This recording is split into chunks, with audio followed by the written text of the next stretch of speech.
नमस्कार, him rapid news channel में आपका स्वागत है। दिल्ली के पूर्व मुख्यमंत्री और आम आदमी पार्टी के राष्ट्रीय संयोजक अरविंद केजरीवाल ने शुक्रवार को भारतीय जनता पार्टी पर गंभीर आरोप लगाते हुए कहा कि वे दिल्ली में ओछी राजनीति कर रहे हैं। केजरीवाल ने आरोप लगाया कि भाजपा के नेता अब चुनाव जीतने में नाकाम होने के बाद दिल्ली के लोगों को पैसे और अन्य सामानों से खरीदने की कोशिश कर रहे हैं। एक प्रेस कॉन्फ्रेंस के दौरान अरविंद केजरीवाल ने भाजपा पर हमला करते हुए कहा, दिल्ली में खुलेआम पैसे और अन्य सामान बांटे जा रहे हैं। यह सब पुलिस के संरक्षण में हो रहा है, जो देश के लिए खतरनाक है। उन्होंने जनता से अपील की, जो लोग उनका वोट पैसे या तोहफों से खरीदने की कोशिश कर रहे हैं, उनका साथ कभी ना दें। केजरीवाल ने सोशल मीडिया प्लेटफॉर्म एक्स पर भी इस मुद्दे को उठाते हुए भाजपा की निंदा की। उन्होंने कहा कि भाजपा पूरी तरह से जानती है कि वे चुनाव नहीं जीत सकते और इसी वजह से अब वे वोट खरीदने का प्रयास कर रहे हैं। दिल्ली में राजनीतिक माहौल गरमाने के बीच यह आरोप भाजपा और आम आदमी पार्टी के बीच एक और नया विवाद पैदा कर सकते हैं। आइए देखते हैं केजरीवाल ने प्रेस कॉन्फ्रेंस में क्या कहा। नमस्कार, आज मैं आपसे एक बहुत महत्वपूर्ण बात करना चाहता हूँ। अक्सर चुनावों में कहा जाता है कि चुनाव से पहले वाली रात कत्ल की रात होती है। उस रात को खूब पैसे बंटते हैं, मुर्गा बंटता है, दारू बंटती है। लेकिन दिल्ली का ये चुनाव एक अलग ही चुनाव है। इसमें 1.5 महीने, चुनाव से 1.5 महीने पहले से खुलेआम पैसा बंटना चालू हो गया, खुलेआम सामान बंटना चालू हो गया। जूते बंट रहे हैं, 1100 रुपए बांटे जा रहे हैं, खुलेआम बांटे जा रहे हैं। किसी को कोई डर भी नहीं है कि कोई चुनाव आयोग है, कोई हमें रोकेगा किसी तरह से कोई। और पुलिस के संरक्षण में बांटे जा रहे हैं। पुलिस बाकायदा तरीके से लाइन लगवा रही है, चेक कर रही है कि आप वोटर हो तो आपको मिलेगा, वोटर नहीं हो तो नहीं मिलेगा। चादरें बंट रही हैं, साड़ियां बंट रही हैं, जूते बंट रहे हैं, ब्लैंकेट्स बंट रहे हैं, जैकेट बंट रही हैं, राशन बंट रहा है और सोने की चेन बंट रही हैं। ये तो हमारे देश के लिए बेहद खतरनाक है। ये जो सामान बंट रहा है, पैसा बंट रहा है, ये कोई सरकारी पैसे से नहीं बंट रहा। ये इनकी पार्टी, गाली गलौज पार्टी के चंद नेता बांट रहे हैं।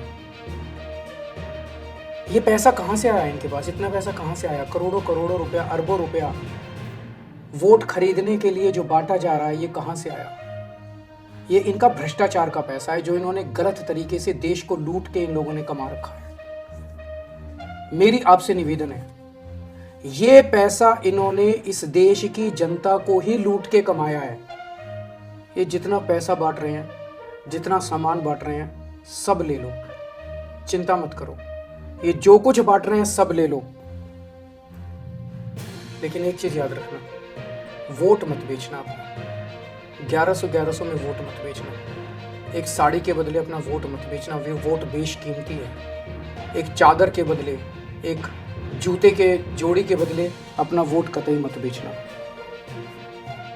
मैं टीवी में देख रहा था, गरीब लोग बेहद सियाने होते हैं, मिडिल क्लास के लोग बेहद सियाने होते हैं। एक अम्मा से एक पत्रकार ने पूछा, अम्मा पैसे ले आई? वो बोली हाँ ले आई। कितने लाई? बोली 1100। तो बोली वोट किस, बोली उस पत्रकार ने पूछा वोट किसको देगी? बोली केजरीवाल को। बोली पैसे तो उनसे लेके आई, वोट केजरीवाल को क्यों देगी? अम्मा ने बड़ा अच्छा जवाब दिया, बोली उसे क्या लगता है मुझे 1100 रुपए में खरीदेगा? मैं 1100 के रुपए में बिकूंगी? बोले कुछ 11 करोड़ रुपए देता, 100 करोड़ रुपए देता, तब तो मैं सोचती। कितना अच्छा जवाब दिया अम्मा ने। तो मेरा आपसे निवेदन है, उससे जितना उससे खो सकते हो, छीन सकते हो, उतना पैसा इन लोगों से ले लो। इन्होंने आप ही का पैसा लूट रखा है, देश को इन्होंने बेइंतहा लूटा है। इन लोगों ने अरबों खरबों रुपया इनके पास। जितना इनसे लूट सकते हो इन लोगों को लूट लो, पर अपना वोट मत बेचना किसी भी हालत में। आपका वोट 1100 रुपए से ज्यादा कीमती है, आपका वोट चादर से, एक चादर से ज्यादा कीमती है। ये वोट देने का अधिकार आया कहां से आपके पास? ये वोट देने का अधिकार आया, बाबा साहब अंबेडकर ने आपको अधिकार दिया। आप इज्जत करते हो ना बाबा साहब अंबेडकर की? बाबा साहब अंबेडकर जब संविधान बनाया जा रहा था तो संविधान सभा में इस पे चर्चा हुई। और चर्चा में ये कुछ लोगों का कहना था कि जो अनपढ़ लोग हैं और जो गरीब लोग हैं, जो इनकम टैक्स नहीं देते, उन लोगों को वोट देने का अधिकार नहीं होना चाहिए। बाबा साहब बढ़ गए, सबसे लड़े, और लड़के उन्होंने कहा इस देश के हर व्यक्ति को, चाहे पढ़ा लिखा हो, चाहे अनपढ़ हो, चाहे अमीर हो, चाहे गरीब हो, हर व्यक्ति को वोट देने का अधिकार होना चाहिए। लड़े बाबा साहब, आपके वोट के लिए लड़े। आपको ये वोट का अधिकार बाबा साहब ने दिलवाया है।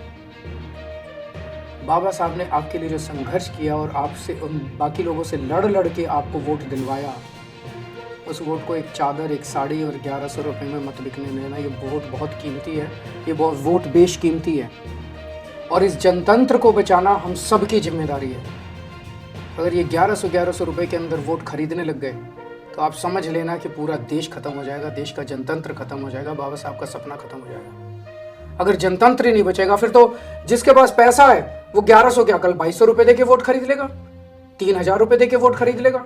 फिर तो इस देश के ऊपर बड़े बड़े सेठ साहूकारों का राज हो जाएगा।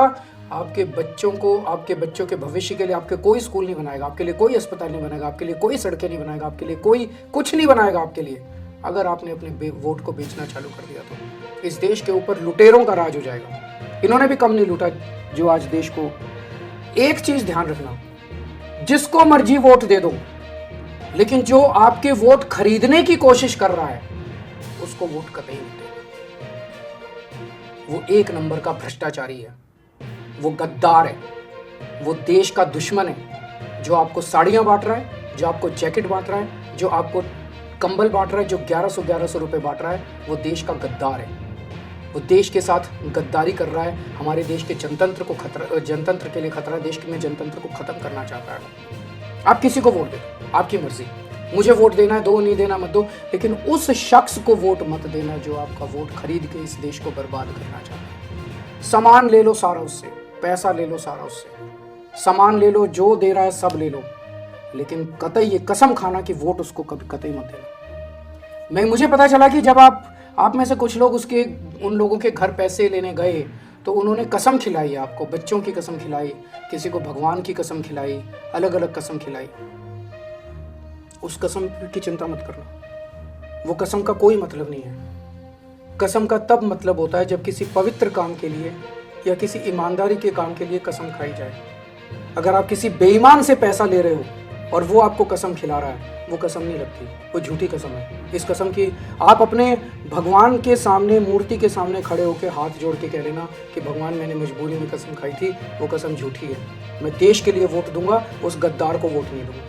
आप भगवान के सामने बोल देना, आपकी कसम खत्म हो जाएगी। मैं भी हनुमान जी के मंदिर जाता हूँ हर मंगलवार को। अगली मंगलवार को जब जाऊँगा मैं मंदिर, तो मैं आपके लिए हनुमान जी से कहूँगा कि मेरे लोगों ने को जो ज़बरदस्ती कसमें खिलाई गई हैं, वो कसमें उनके ऊपर नहीं लगनी चाहिए।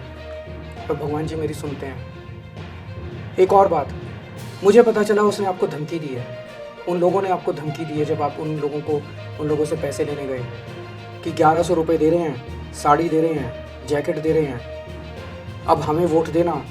अगर हमें वोट नहीं दिया तो हमें पता चल जाएगा, और अगर हमें वोट नहीं दोगे तो हम तुम्हारी ऐसी तैसी कर देंगे। ये धमकी झूठी है, किसी को पता नहीं चलता। अंदर जाके आप किसको वोट देते हो, कौन सा बटन दबाते हो मशीन में, किसी को पता नहीं चलता।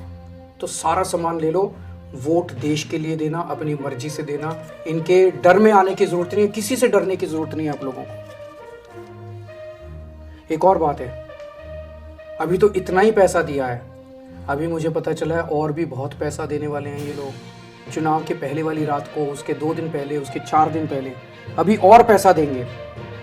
पर 1100 रुपये के लिए, चाहे 11,000 रुपये के लिए, वोट मत बेचना, जनतंत्र मत बेचना, भारत को मत बेच देना।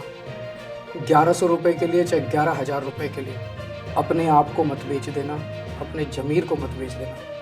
ये जितना पैसा है बेईमानी का पैसा है। इस पैसे के लिए अगर आपने देश को बेच दिया, जनतंत्र को बेच दिया, ये मान लो भगवान आपको माफ़ नहीं करेगा। जय हिंद।